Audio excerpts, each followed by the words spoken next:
বৃদ্ধ বয়সে যদি বৃদ্ধাশ্রমে কাটাতে না চান, তাহলে আজকে থেকেই এই 4টি পদক্ষেপ নিন। দেখবেন কপালে কখনোই কষ্ট হবে না। 1. প্রত্যেকটা মা বাবাই সন্তানের জন্য কিছু করে দিতে চায়, কিন্তু আমি বলবো সন্তানের পাশাপাশি নিজের জন্য টাকা সঞ্চয় করে রাখুন।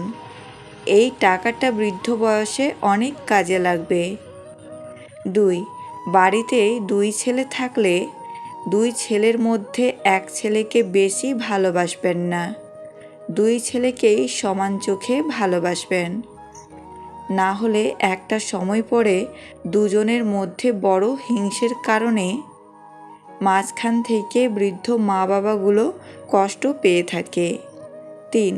কখনোই বয়স হয়ে যাচ্ছে বলে নিজের সম্পত্তি, দোকানপাট বা অন্য কোনো ব্যবসা ছেলেদের হাতে লিখে দেবেন না।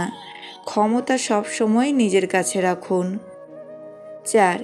ছেলে মেয়ে বড় হওয়ার পর তাদেরকে কোনো কাজে বাধা দেওয়ার চেষ্টা করবেন না।